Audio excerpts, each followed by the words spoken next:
सांस्कृतिक कला म्हणजे तमाशा. ही कला फार नावाजलेली आहे, परंतु प्रत्यक्षात मात्र या तमाशात काम करणारे सर्वच कलाकार हे खूपच दयनीय जीवन जगत असल्याचं दिसतं. यातील सनई, हलगी, ढोलकी व इतर वाद्य वाजवणाऱ्या मंडळींचे तर खूपच हाल असतात. तमाशाचा कालखंड संपल्यावर त्यांच्यावर उपासमारीची वेळ येते. जे तरुण आहेत ते लग्न व इतर कार्यक्रमांमध्ये वादन करतात, परंतु जे वयस्कर आहेत त्यांना मात्र काम नसते.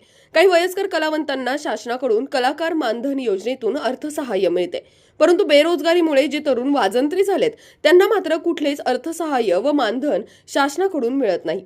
त्यामुळे या कलावंतांनी नाराजी व्यक्त केली असून कमीत कमी आम्हाला आमच्या व कुटुंबियांच्या आजारपणात मोफत औषधोपचार तरी मिळावेत, एवढीच त्यांनी या बातमीच्या माध्यमातून शासनाकडे अपेक्षा व्यक्त केली आहे. शासनाने या मागणीकडे गांभीर्याने पाहणे गरजेचे आहे. नुकतीच पुणे जिल्ह्यातील आंबेगाव तालुक्यातील प्रसिद्ध देवस्थान म्हणजे धामणी येथील म्हाळसाकांत खंडोबा देवाची यात्रा झाली.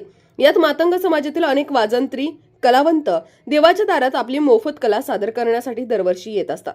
त्याच पार्श्वभूमीवर त्यातील काही वाजंत्री मंडळींशी संवाद साधत त्यांच्या अडीअडचणींबाबत अधिक जाणून घेण्याचा प्रयत्न केलाय आमचे विभागीय संपादक रवींद्र खुडे यांनी. कार्यक्रमाच्या शेवटी तुम्ही जी भैरवी घेतली, याचा इतिहास काय काय भैरवी म्हणजे काय? भैरवी म्हणजे शेवट असतो, कार्यक्रमाचा शेवट. कार्यक्रमाचा शेवट म्हणजे भैरवणीच होतो. काय असते भैरवी? कोणतं संगीत? भैरवी चाल असते. हो. आता तुम्ही तरुण आहे, तुमचं वय किती आहे? आता माझं 28 वय. 28 वय, तरी तुम्ही या क्षेत्रामध्ये आलात. हो. तुम्हाला वाटत नाही का मानधन मिळत नाही, शासनाकडून मानधन मिळायला पाहिजे, आपला हेळसांड होते, एवढ्या तरुण वयामध्ये नोकऱ्या पाहिजे होत्या? आता कसं आहे, मानधन हे पाहिजेच होतं.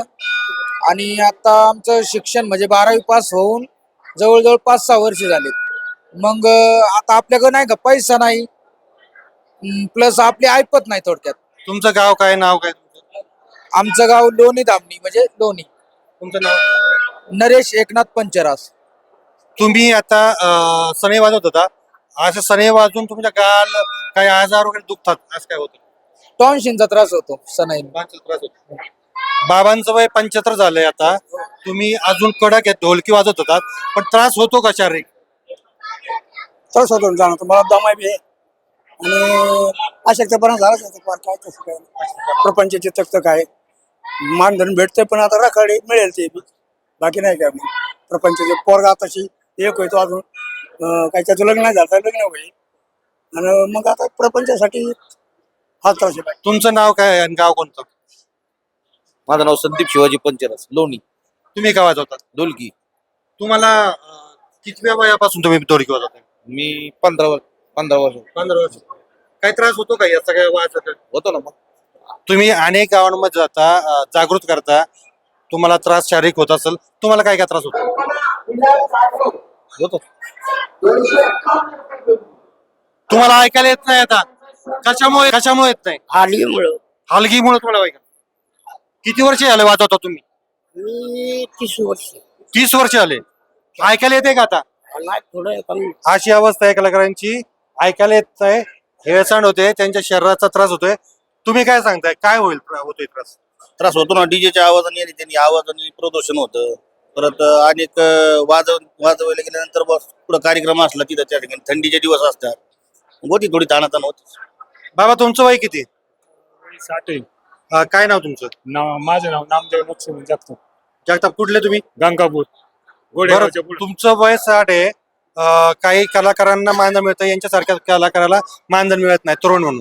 शासनाकडे आपण मागणी करायला पाहिजे की तरुण कलाकार आहेत, यांना पण मानधन मिळायला पाहिजे, ज्येष्ठांना मिळतंय. आता तुम्ही किती तमाशांमध्ये काम केलंय, कुठं कुठं काम केलंय तुम्ही? आता मी बरेच ठिकाणी काम केली, पण आता याचं काय देण्यात राहते. तुम्हाला मानधन मिळतंय का? नाही. तुम्हाला मानधन मिळत? अशी तमाशा कलावंतांची खंत आहे, मानधन चालू पाहिजे. बाबांना महिना 5,000 रुपये मिळतोय, पण बाकीच्या लोकांना मिळत नाही. शासनाने ही दखल घेणं गरजेचं आहे. यांच्या पुढच्या पिढ्या ज्या आहेत ह्या तरी कमीत कमी या कला जोपासतील, पण त्यांना वाढीव मानधन मिळालं पाहिजे. यांचे जे आजार आहेत यांना स्पेशल केस म्हणून सरकारने हाताळायला पाहिजे. त्यांना काय आजार झाले तर मोफतमध्ये हे उपचार होणं गरजेचं आहे आणि ही काळाची गरज आहे, नाहीतर कलाकार महाराष्ट्रात जिवंत राहणार नाही. मी रवींद्र खुडे, आपला आवाज, विभागीय संपादक, शिरूर.